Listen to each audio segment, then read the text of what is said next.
Welcome to the Dojo, a marketing news podcast by Exposure Ninja. This week we're going to be talking about Perplexity releasing some new shopping ads or a shopping feature, as well as the Wicked musical Now film and how they're marketing that lovely new thing, as well as the first sighting of some ads in the AI overviews, or at least on mobile devices in the US and specifically New York. But more about that to come in this week's episode.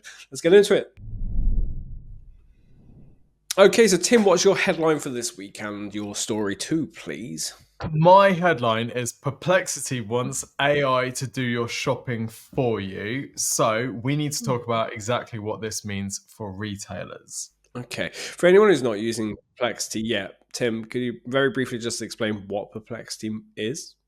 Yeah, so Perplexity is, I guess you could call it an AI-powered search engine. It's a little bit like Google AI overviews, but actually I think it's it's a sign of where I think Google probably wants to go with search. So I can actually just show you a demo of this if you like, because I think that's going to illustrate this new feature better as well. So here I am on perplexity.ai, and you can type really long queries in here, and it basically does some underlying web searches, patches the results together, and gives you an answer.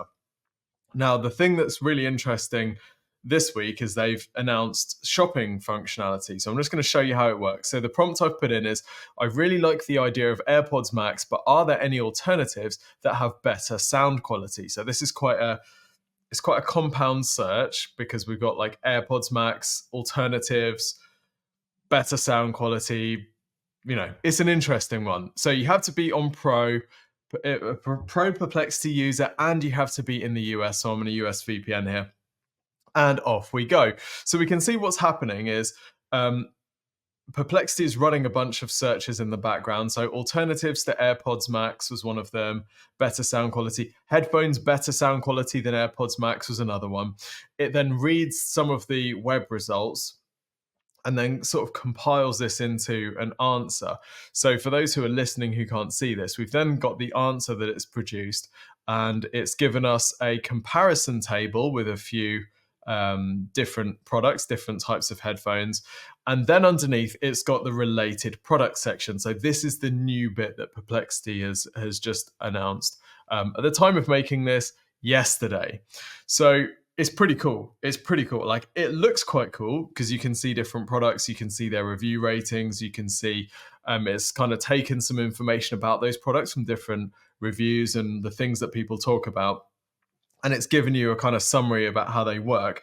You can also click a button that says Buy with Pro. And if you do this, it's actually a one-click purchase. So you set this up. The first time you click it, you need to set this up. So you put your shipping details in, you put your card details in, and you can add some purchase notes like, don't leave it on the doorstep, my dog will rip it to pieces. Once you've done that, you're done. And next time you see a Buy with Pro button, you can just click that and it will just purchase straight away for you. There's some pretty funky stuff going on behind the scenes, which we can talk about later to make that happen. But it's pretty cool and it's nice and simple. And if you do that, you actually get free shipping as well. All the Buy with Pro buttons give you free shipping. If you want to find out more about this product, you can click to see like an expanded listing here, and you get like a summary of the reviews that people leave, some of the key features, and some of the review sources as well. So Perplexity is pretty good at citing its sources. It shows you the web pages that it's summarizing content from, and you even get this with these product listings as well. So where are these listings coming from? Well, Perplexity has built integration with the sellers' sites. So I'm looking at some listings here from Best Buy. We've got B&H Photo as well. We've got a headphone store that is using Shop Pay. So Perplexity has some sort of deal with Shopify where they've pulled through all of the products that are listed on Shopify stores. So those should all be eligible here as well. So basically, it's taking all of the data from these products that are listed on Shopify stores and whichever merchants it's got in its merchant program, and it's pulling these straight through into the search results. You can or you can apply to join the merchant program. At the moment, it's for large retailers, as Perplexity calls them. So we don't really know exactly what that involves. You just have to fill in a contact form and hope that someone gets back to you. But it says that if you're a part of the merchant program, it allows you to upload more information about your products. I'd imagine you're just gonna, you're gonna give Perplexity your product feed. It's gonna take all the information. It's gonna get all the, the details about pricing and shipping and images and all of that. Perplexity says this will increase your chances of getting your products featured in the listings because it'll know more about your products. This also activates the one-click checkout. And I assume also they then require you to offer free shipping to Perplexity users. And it also means that you can then use Perplexity search to power your website's e-commerce search functionality, which is pretty cool. And I think a nice way of Perplexity increasing their search market share there and learning a bit more about how people are searching for products using search. Merchants who are part of this program can also customize how their products appear, and there'll be a dashboard to show shopping insights. There's no affiliate commission on this. So how's Perplexity making money from this? At the moment, it's not. It's just basically driving users to it. So I guess they can test, they can increase the amount of purchase volume that's flowing through these to, I would guess, later on sell some sort of sponsored listing thing. But at the moment, it's not making any money. It says these results are unbiased answers. And I think this is pretty cool. So, Jess, would you ever click Buy with Pro and purchase something directly from the search results? So I thought this was really interesting because you kind of described it to me, Tim. And I guess what I was thinking is like, why would I just press buy something without kind of that like social proof stuff? Like, just because the AI told me to buy it, I'm probably not going to buy it. But I did see there does seem to be, they've pulled through reviews, they've pulled through a bit of information. They had a quite handy, it was almost like a benefits bar, I guess, where they were like, yeah, it has great noise cancellation, but connectivity issues. Well, I mean, it had either a cross or a check, which, I mean, does it mean yes to connectivity issues? If there's a tick next to it, who knows? And also like a cross next to price, which I thought was really interesting as well. So I think if you got a bit more specific and were like, here's my budget, then they would probably, if your budget is $500 for headphones, like you asked for something that was similar, could compete with the AirPods Max, and yet it told you those other ones were bad on price, but they were cheaper. So I don't really know. There's some bits there that I think maybe they're making assumptions about what people consider to be a good price in these situations. But I was really surprised by like the social proof element. It does still make me a little bit like nervous, but I think it's just because it's new tech that hasn't really been used before. I think if it was like a totally new AI platform out of nowhere that didn't kind of have the credibility that Perplexity has kind of built, I think I'd be like, absolutely not. But because they have a bit of credibility, I think it is actually quite appealing. I quite like it. It'll be interesting to see. I think you raise a really interesting point there about price, because shopping is kind of subjective, isn't it? You can't say that, well, this product is the best because it has the best build quality, because that might not be relevant to someone at all. So it feels like to take this to another level and to make it more personalized would be really valuable if it learned your preferences, or if it asked you follow-up questions or things like that, which is kind of what we're going through when we're reviewing say an e-commerce category page. We're sort of making those selections based on our own preferences, aren't we? Whereas at the moment, this is a little bit more crude. It's one of the trade-offs, right? If we want curated results, we have to accept that we're not going to see the full breadth of results. Dale, what are you thinking looking at this? You can't wait to throw your entire Christmas list into it and see what comes out, see what turns up? Yeah, I mean, I would use this in a heartbeat. It's so easily. So I use Amazon quite a bit because I'm tied in with Prime, and it's just a default now. It's just like gonna hop on and order a new fleece hoodie thing because it's freezing, it's -2, and I'm just like, I just want to pick one really quickly and hit the buy it now. I don't even want to have to go to the product page. Sometimes I will, but other times for some products I just won't. And I want that functionality without having to open up the Amazon app. I just want to be able to open up my phone and just press buy it now on the item, search for the item, there it is, hit buy it now, boom, I'm on the way.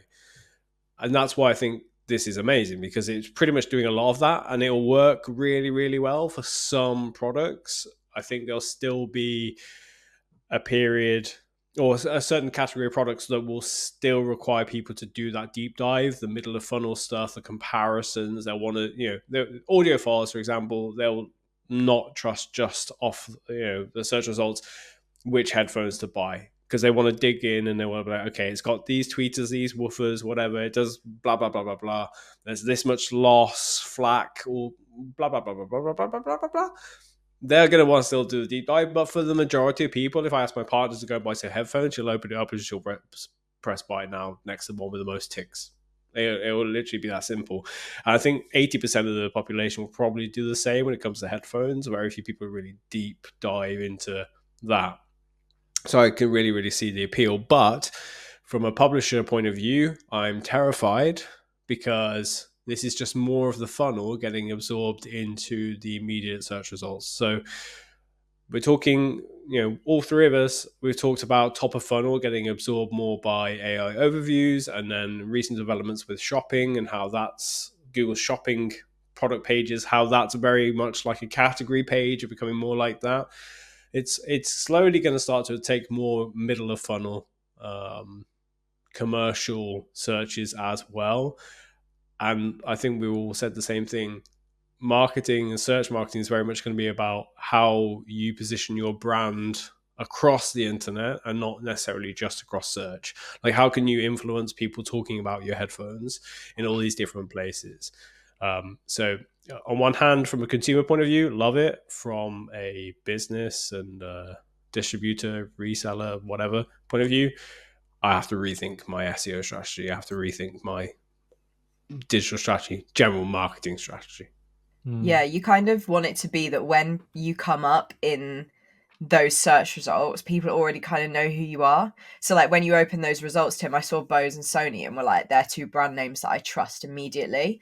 So, but only because they've built up a reputation already in other places. And I might have seen, for instance, on Reddit, people recommending them, or just heard via like word of mouth, oh yeah, these headphones are really good, or, seen them in like listicles or anything like that. So I think, it's not necessarily don't do any work at all, because, and also they'll only recommend you if you're hitting these points, right? They're only going to recommend you if you're making it clear that you are good for, like, what was it they had the checks for? Sound quality, comfort, noise cancellation, codec compatibility, control functionality. Like, maybe you search up your thing, it appears in here, but the right things aren't coming through. So you might need to make some adjustments to your page to be like, oh, actually, we do have codec compatibility and control functionality. We're just not including that in our like features. So yeah, it won't just be that AI isn't going to completely take over this. You still need to be giving the AI good info about your stuff. Yeah, I think that's exactly it. And the other thing which I think is really interesting about where this shows the future of search might go, because we actually don't know how many people are going to use this, but at the moment, this one-click checkout, so this is being done by AI. So you fill in your details, and then if you click on Buy with Pro, there's a one-click checkout where the AI goes and takes your details and checks out for you. But sometimes there's a human in that loop as well. So sometimes it's actually a person who's doing that checkout for you. So there's a question I have around sort of scalability there, and whether they're just training up the process to make the AI able to always do it. But this got me thinking about how this applies to service businesses. Dale, you talked about how this is potentially, we've already seen the top of funnel go to AI overviews, middle of funnel is in dicey territory, and now we've got bottom of funnel potentially staying inside the search results. And it got me thinking about what happens with service and lead generation businesses, because you could potentially see a time where I'm searching for, best dentist near me or whatever, and instead of just getting a list of results, I'm actually getting a, hey, would you like me to book your appointment for you? And then there's some sort of AI agent. This is essentially a shopping agent, right? It's going to do your checkout process on your behalf. It's surfaced your products, it's done the research, and now it's checking out on your behalf. You could see a sort of comparable thing with service companies as well. So like you've both said, the game here is So how do we make this thing recommend our products? And when it does recommend our products, how do we make sure that the features it's talking about and the reviews are as favorable as possible? When you click on any of these what people say sections, you see the sites that these reviews are being pulled from. And you can see here reviews being pulled from Reddit. We've got some reviews being pulled from Amazon, third-party websites as well, Stereo Guide.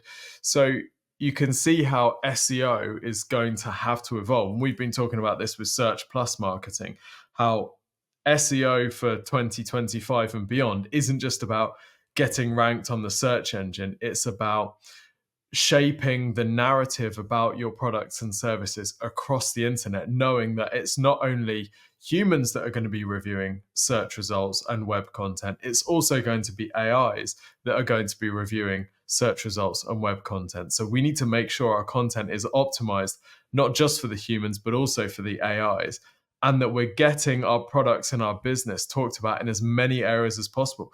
We need it to be spoken about on Reddit. If we're ecom, we need it to be spoken about on Amazon. We need it to be posted about and talked about on third-party industry relevant sites. Like if we're in stereo, we need to be on Stereo Guide or or What Hi-Fi or whatever.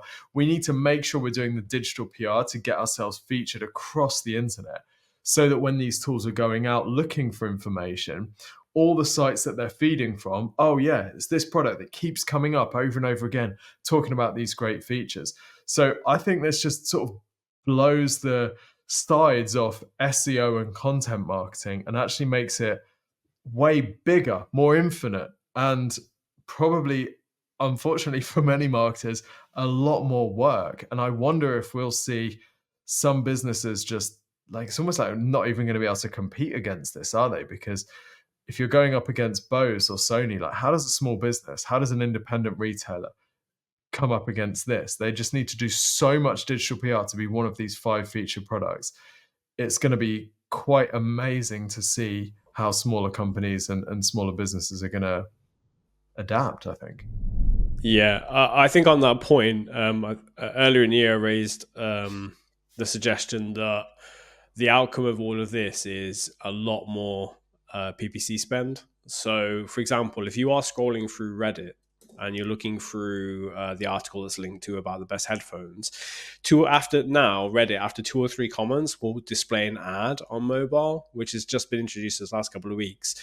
If I cannot organically get myself into these mentions because customers I have sold my product to are talking about it or talking it up and saying it's great, and I can't do that work myself without it standing out as like you're just talking about yourself, so therefore we're going to ignore what you say. You're going to rely upon paid ads, paid social, to get yourself in front of people during the point mid-funnel of doing this comparison. Oh, those look really, really cool. The ad is talks about a different kind of tech or a different new widget they've added. Or there was one that I saw the other day, which is a Brazilian company. They have they're like sustainable headphones, so you can recycle various parts. They can be deconstructed, and you change the parts, and you should never have to buy a new set again. You can just swap out the bits as and when it breaks. Like I think it's the Fairphone, which does a very similar thing. If I'm scrolling through that particular, I don't want to say gimmick, but like positioning, yeah, that hook may work and pull people in, and that's where you kind of get your first kind of customers, which shore up your revenue streams for you to then invest in the long term, the brand play, the digital PR stuff, getting those organic customer generated reviews, UGC, and so on. You're going to have a strong PPC play in order to do so, which is not easy, but it's going to literally be a case of every kind of business is going to have to find something that works. And that might even be, as I was thinking the other day, putting my product on Amazon, not to make a profit, but just to be part of the system. Yeah. So like run it with zero margin, just so that the reviews are coming through, just so that my product is visible everywhere. I'm going to list myself on Best Buy and places like that where I expect 0 sales through those platforms, but just because I want to educate the system or make people and LLMs know that my brand exists and it features these parts, items, whatever. It's worth it to be everywhere to educate the generative engine results that people are going to start navigating to, whether that's via Google or ChatGPT or Perplexity. To piggyback on something you mentioned there as well about the phone, this feels like a time where having a really clear proposition is going to be so advantageous, because we're living now in a world where your social content, if it's on TikTok, you got like 0.1 of a second. We used to rely on having in-person conversations with people to explain why they should buy from our business. Or, if you're a local firm, you could get business just by being local. I think we're looking at a world now with, if this type of search becomes the main type of search, and it's a very compelling proposition for a user, we're in a position where these AIs have a sentence or a couple of sentences to pitch your business to potential customers. And they're not going to be talking about, we're kind of different because we have great customer service. It's going to be, no, you're never going to need to buy another phone because you swap out the parts. Like, there needs to be something tangible and a very clear story if you're going to stand out and if you're actually going to get some traction here. So I think it'll be really interesting to see. We've got a service called the Brand and Positioning Accelerator, which is amazing. I've been through it with a couple of companies that we've invested in. And it's an amazing story to get people to sort of work out how to pitch your business and what the compelling story and what the compelling hook is about your business. But I can see a world where that becomes more and more important, because we are marketing through snippets and we're marketing being translated by an AI.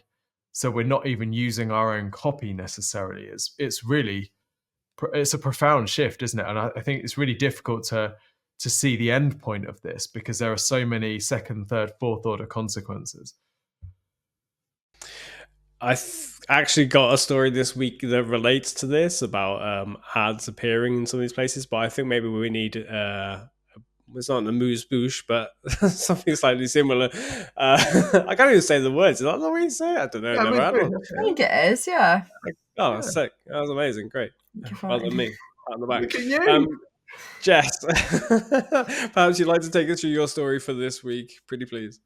Yeah, so mine is all about Wicked's massive marketing campaign. Now, I've spoken about movie marketing on the podcast before, specifically, I think, when the Barbie movie came out. I think it was a topic of conversation that we had on the podcast as well, because I think it's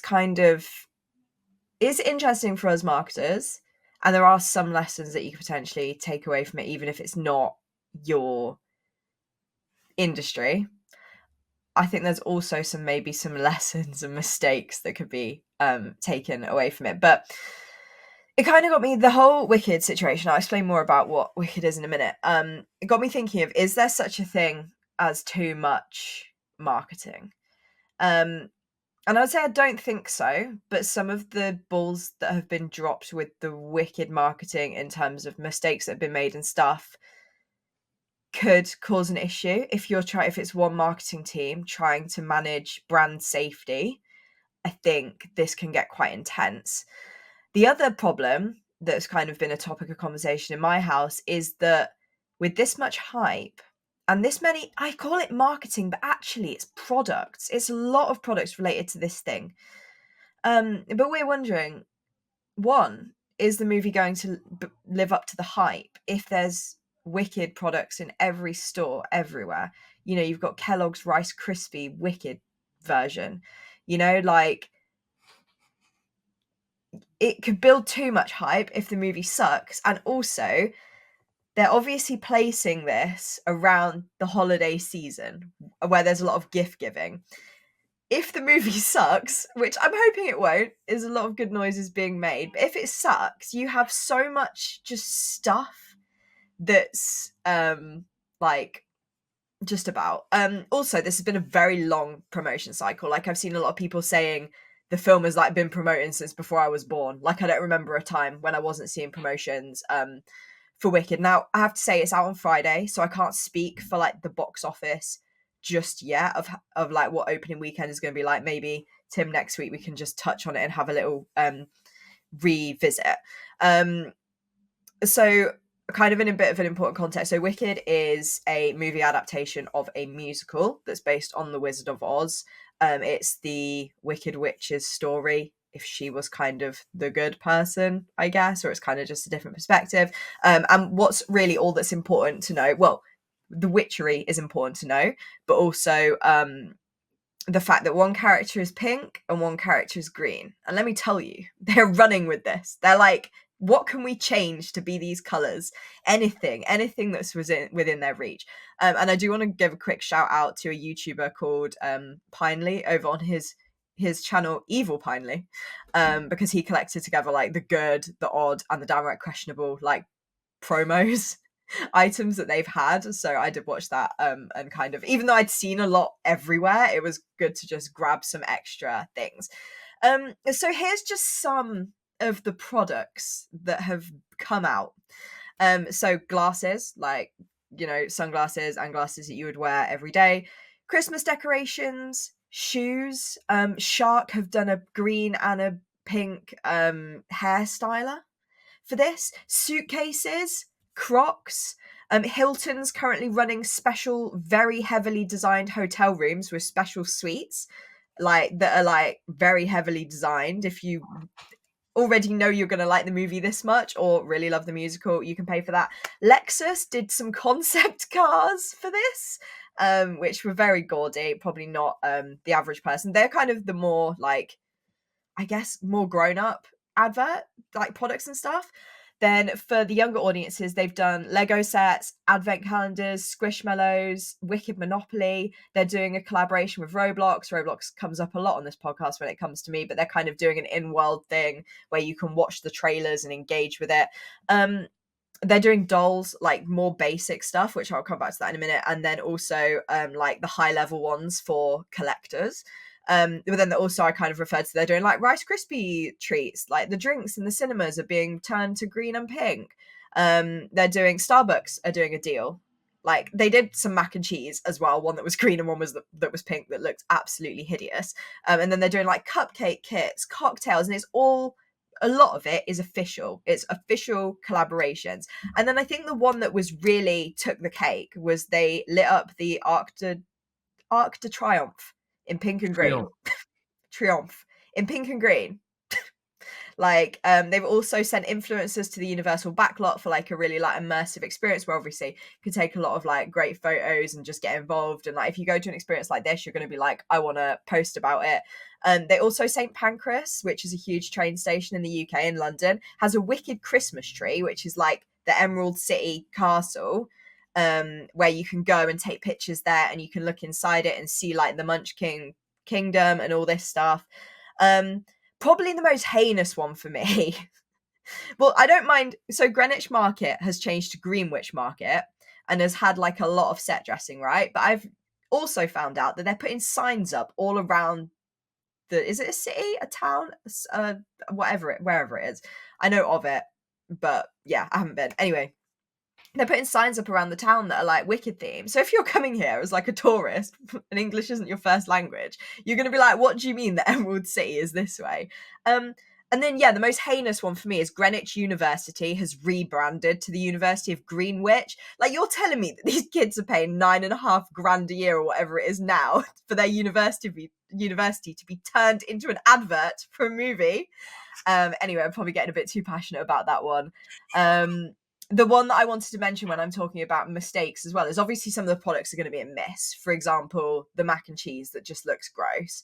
Like, I think parents are probably going to buy it if their kids open it and be like, my kid didn't want to eat this because it's like a horrible moldy green.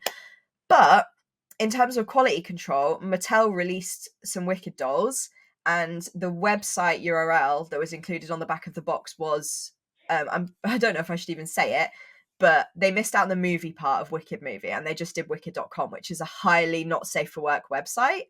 The fact that that wasn't double, triple checked is just kind of shows if you go so broad, things are going to get missed that could impact your brand safety, essentially. So, you know, I've heard a lot of things about Wicked. A lot of the stuff that I've heard has been controversies with potentially the actors and then this. So, I mean, I'm a Broadway kid, so I was already very connected to this anyway. But I do think some people's only experiences about this will be drama with the cast and also this thing with the products. So I guess what I found interesting, like I said at the start, is a lot of this is stuff I can buy. Like, it's not actually products. Like the trailers, I feel like I haven't seen that much of it. And actually, the trailer on YouTube from 6 months ago has 11 million views. The Barbie one from a year ago has 86 million views.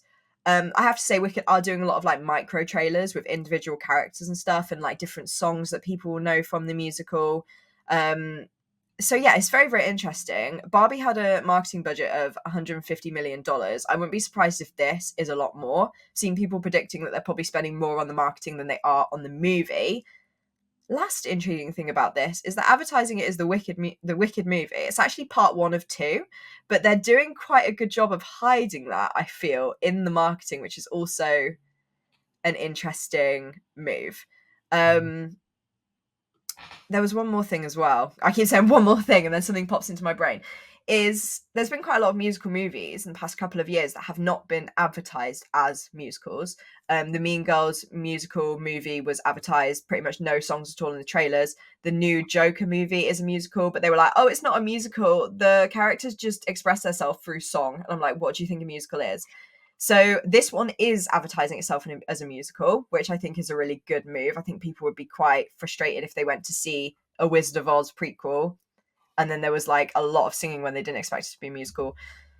Anyway, I talked for quite a long time there. Tim and Dale, as people who aren't really in this world, I'd just love to know your opinions on this. Like, if you have come across any of this marketing yourselves, and kind of what you think of it, really. Well, I couldn't help thinking about like maybe the ROI and if there's a comparable business. So I'm just going to show. So you mentioned the Barbie movie, Jess, which it feels like that's the nearest comp to this.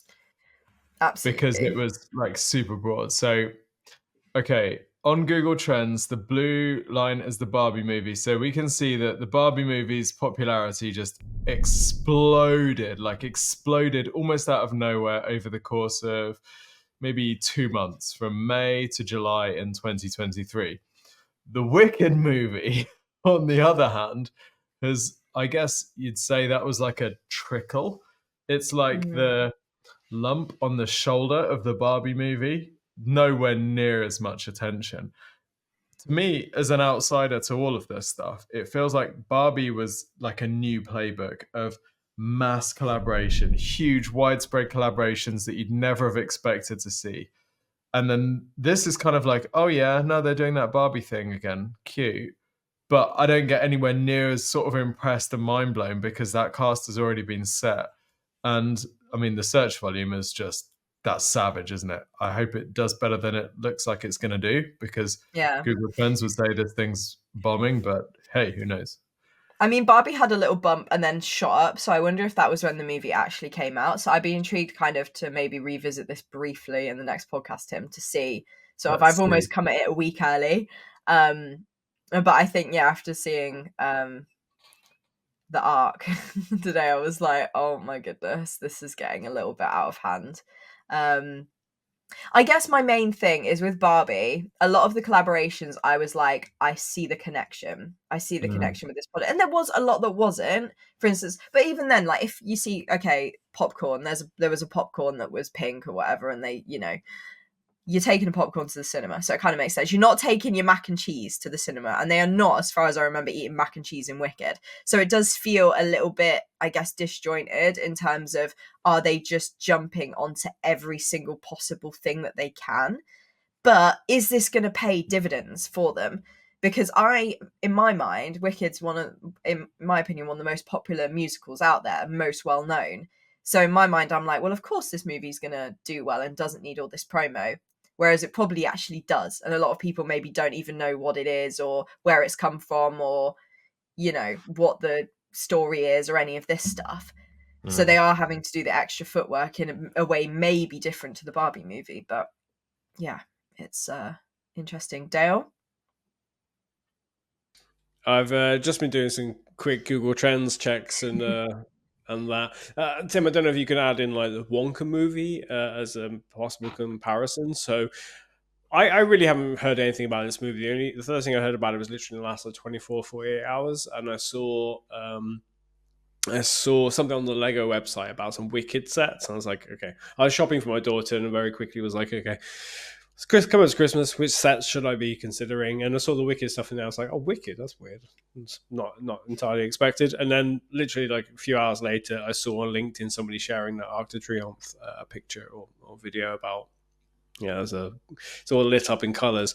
It almost feels like on purpose, all ramped up very last minute. Like not doing too much in advance, so we can just be literally, we will just bomb, PR bomb the entire world and stuff, so you can't miss it, and it's all that anybody talks about. Like it's very purposefully done.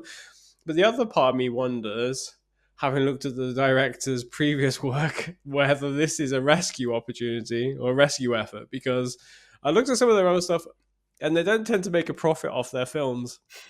So I'm wondering if they're very last minute going, oh my God, we've got to make this a success. And they're throwing as much marketing as they can at it. And they're hoping for a success. And that's why I looked at Wonka from last year. So Wonka, the budget for that one was, just look at the trailer very quickly earlier. It looks a very similar movie, in fact. Like the color grading and everything looks the same, kind of musical based. It's a cute movie. I watched it once and was like, okay, cool. But the budget for Wonka was 125 million and the box office was 634, which is not like massive. It's probably the top 10 global, but not amazing. I expect that this is not going to do the same. Like the budget for this one looks like it's 145 million and the Barbie movie was 145 million as well. So yeah, they're not going to get the 1.1 or 1.6 billion that the Barbie did. I don't even know if they're going to hit. Maybe they'll hit the 600 million that Wonka did, but I don't know if that's domestic or worldwide. But I don't know. It seems desperate to me, judged on the quality of some of the marketing. Sorry if you're watching, but to be fair, just going back to what you said, Jess, this is about stuff that people can buy. I wonder how much they actually spent on these collabs, because I'm thinking about like the shark hairstyler, right? So you get the shark hairstyler thing that's like, I don't know, some hairdryer, hair straightener combo, what I don't know, it looks pretty cool. And they've just made like a green and pink handle. And then on the product page, it shows like Wicked shots. Now they might have just said Wicked might have just said to Shark, you can use the IP free of charge. Like you can sell some stuff on the back of this. We can get a bit of promo. Happy days. I don't know what the commercial arrangements were here. But one way of getting traction could be to allow people to do that. And then, Shark's going to be dumping a whole bunch of this inventory that they can't shift. So if you want to buy a hairstyler, probably wait a couple of months and then get one of the Wicked ones when they're stuck in the clearance bin or whatever. But that might be a nice way of getting a bit of traction. And then maybe the Wicked movie itself is just lead gen for the shows, right? Maybe it's just the front end to get people interested. So they go to the Broadway show. I don't know. It's fun. Yeah. I like seeing people playing with things like this, though. Yeah, there is a lot of good stuff. Like the thing, the like Christmas tree in St. Pancras is really cool, and like it's like quality. They could have just done a cardboard cutout, right, and just been like, "Oh, this is our Christmas tree," or like not even make it connected to Christmas or anything, and it looks incredible. Like it's really, really cool. Some of the stuff I guess I would have liked to have seen. I remember when the Wicked movie started filming, and people who were close to the backlot could hear Ariana Grande like hitting her high notes from like the car park, and I think that was really fun, and I think they could have leaned into that a bit more in terms of like, because they sang live, which historically in musical movies is not a good choice, based on Cats and Les Mis, that it wasn't necessarily the ideal choice, whereas I think they could have really leaned into that and had a bit more fun in that regard. Like I said, I feel like I'm seeing a lot of products, but I'm not seeing a lot of adverts. But then also I'm one of these people who tries to avoid trailers a little bit because I feel like they give away too much, and I'm one of those. But I just feel like I'm not seeing as much as I would expect to in terms of actual traditional advertising. But then I'm very excited to see this movie, so something's working, right? I've had moments where I've been like, oh gosh, these actors are behaving a little bit weirdly, I'm not sure I want to go and see it, but then I feel like it's pulling me back in. So there's obviously something to it. But yeah, I think if you're thinking of doing something so wide, maybe not on this scale, but you just want to kind of try everything. Just make sure everything is being checked. Be very careful. Think about like, what is the connection here? If we're going to make weird mac and cheese, is it going to look gross? Like, can we just check that before, you know, we roll it out? And yeah, just like, but one of the most biggest things I think I mentioned was the hotel rooms. And in Pineley's video, they were fully booked before the movie's even out. Fully 100% booked. So there's obviously something to it, whether it's just because people want to have a different experience and it looks cool to them, whether they know what the musical is or not. But I just thought it was quite an interesting little case study, and I'll be really very, very interested from a marketing perspective to see how it plays out. Everything is link building, right? Indeed. Okay, we're going to take us on to the last story for this week, and this one is from me, and it comes via search engine land, and is about the first ads really appearing in AI overviews. So AI overviews has been rolling out globally. It's going to hit like billions of users. It's going to be the predominant way that you see search results come back to you in the next year. I don't know if you think I'm wrong on that one or not. But yeah, apparently ads are here. So Google is pretty bullish about AI overviews, and they're really keen to monetize AI overviews in the long term, because at the end of the day, they want to not only absorb all of the informational search, top of funnel stuff. They want to, deliver all of the content within the search results and never visit your website ever. They also want you to click on their ads so they make money off the back of that as well. So yeah, everything's looking rosy for Google if you're thinking about revenue generation, but maybe not so much for everyone else.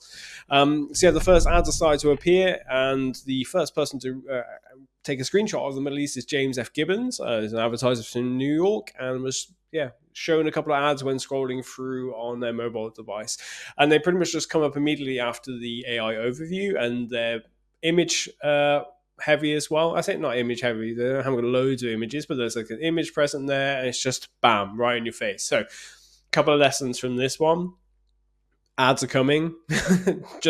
We've been telling you for a while, just be aware that that's going to be an option for you within your Google Ads campaigns going forward, and that you want to get in there first and not like see them after your competitors already have. So just keep double checking your settings and your campaign setups, and make sure you're figuring out, or at least putting the option, ticking it, whatever it takes to just capitalize on them as soon as they go live in wherever you are.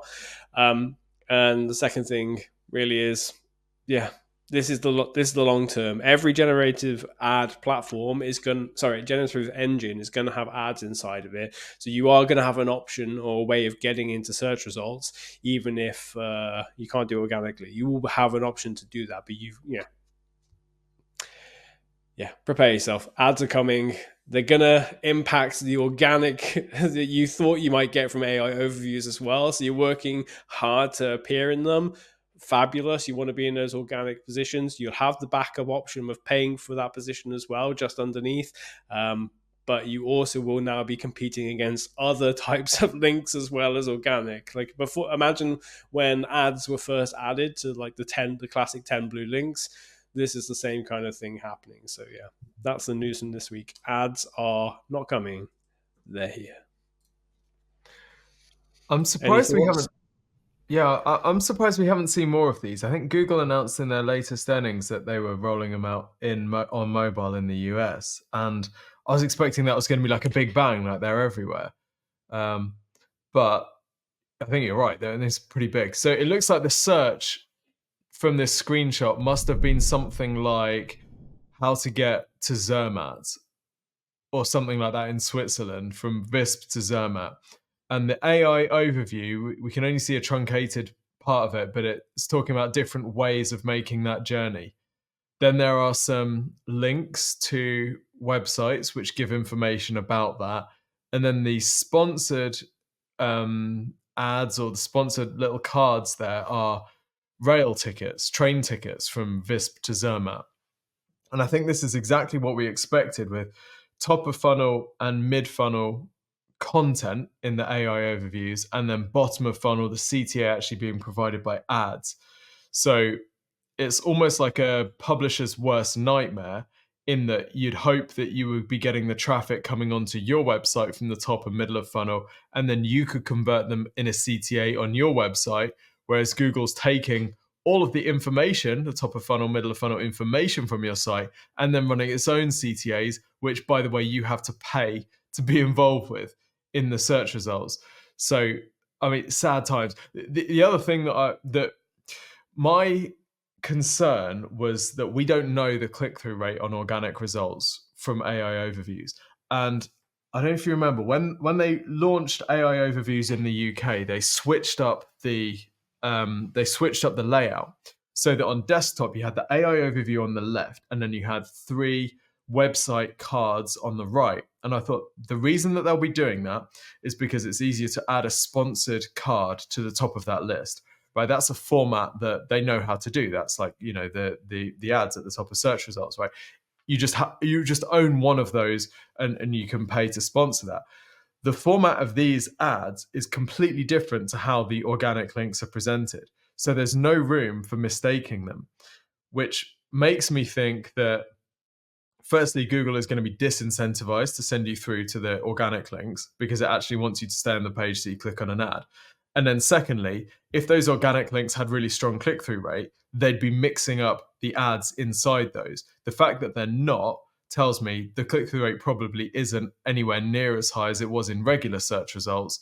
Otherwise, they wouldn't need to be bringing in a completely separate format to serve the advertiser. So yeah, it's kind of what we expected, but it's interesting to see, and I think there's some implications here. I think there's going to be a lot of businesses being forced to run ads to get traffic from Google, where previously they were getting a lot of organic bottom of funnel. Yeah, no, I completely agree. I think the prospects for Meta, their profit, revenue generation, their stock price is going to go up by like 500% in the next year or two, as like people heavily depend on paid search over the long term.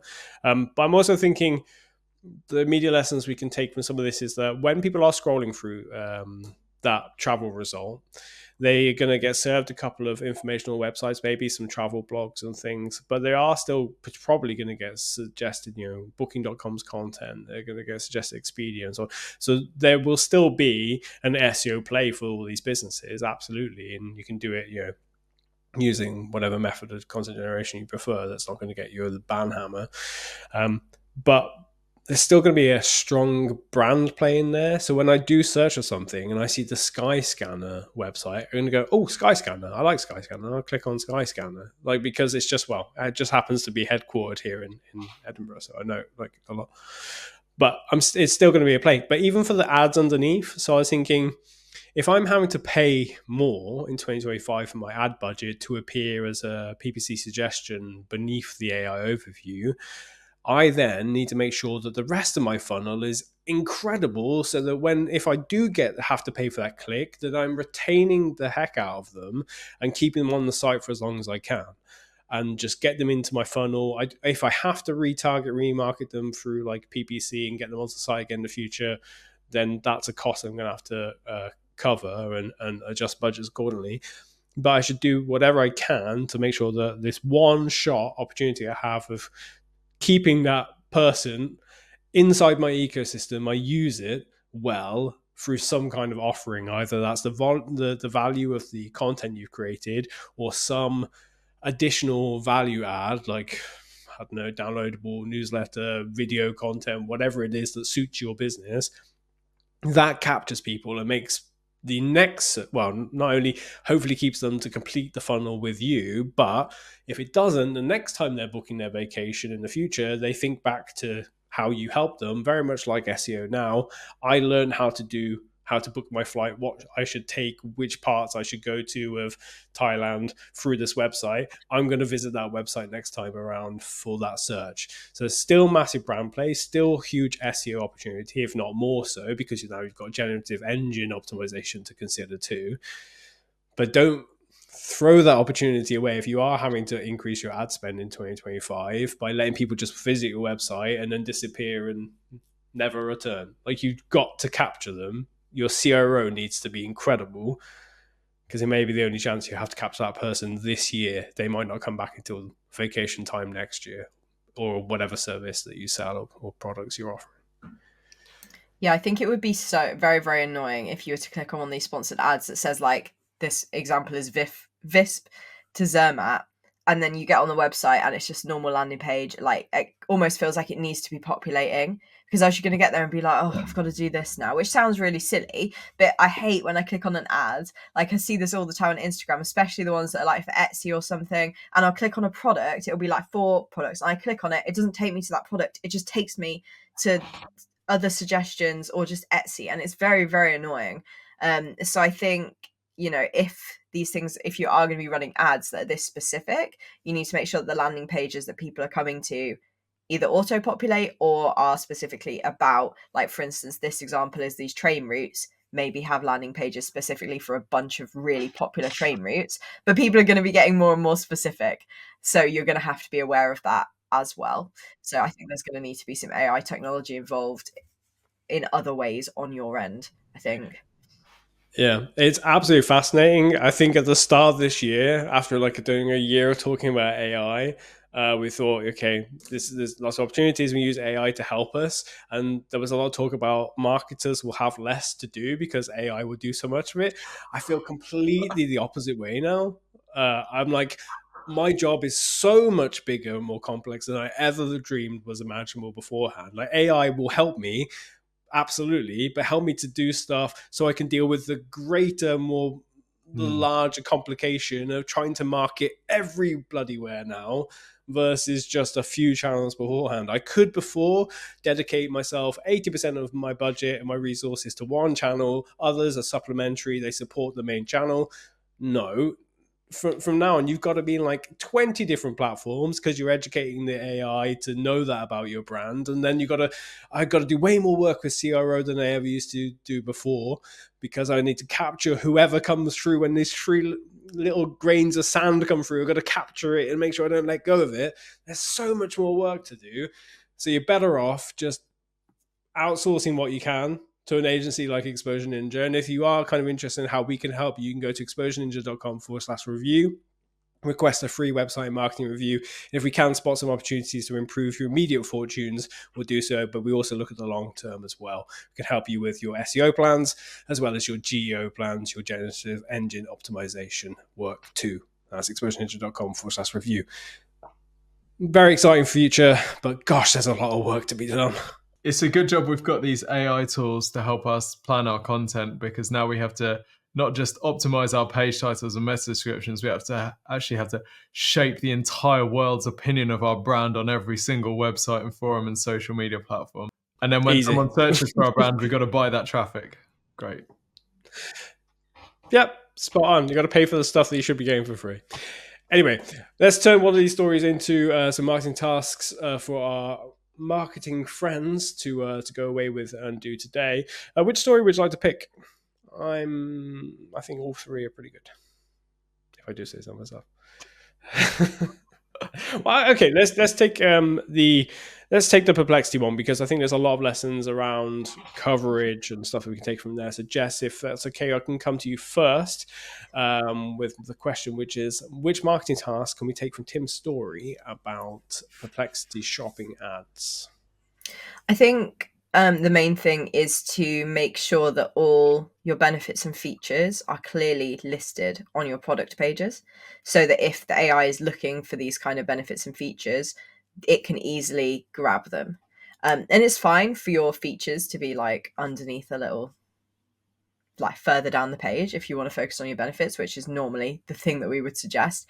But yeah, just make sure they're really clear, easily accessible to the AI. If you've got all your benefits and their images that AI can't use, then that's not helpful, and it's not helpful to SEO or anybody with accessibility needs as well. So just review your product pages and make sure that the AI can get enough information to recommend your product to someone.